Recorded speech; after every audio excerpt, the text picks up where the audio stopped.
इस मामले को जाति जनगणना यदि 2024 के चुनाव के पहले आप देखेंगे तो पूरे राष्ट्रीय स्तर पर राहुल गांधी जी और कांग्रेस पार्टी ने इसको पूरे ताकत के साथ उठाया और हर मंच से जाति जनगणना की बात राहुल जी ने की।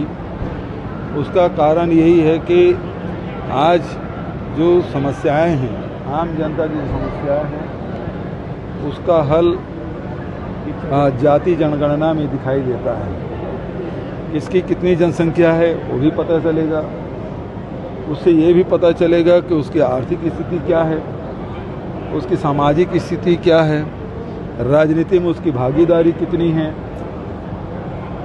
ये उस सर्वे से ये भी पता चलेगा।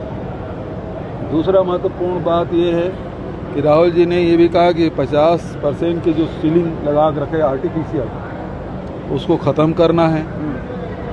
तीसरी बात ये है कि निजी संस्थाओं में भी जो शैक्षणिक संस्थाएं हैं उसमें भी ST SC OBC को आरक्षण मिलना चाहिए।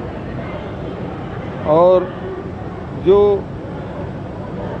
सबसे बड़ी बात ये है, इस गणना में जो फॉर्मेट बनेगा उसमें उल्लेख होना चाहिए कि हमारे इस जाति जनगणना में ST SC OBC के लोग कितने कॉर्पोरेट सेक्टर में हैं, कितने शासकीय संस्थानों में।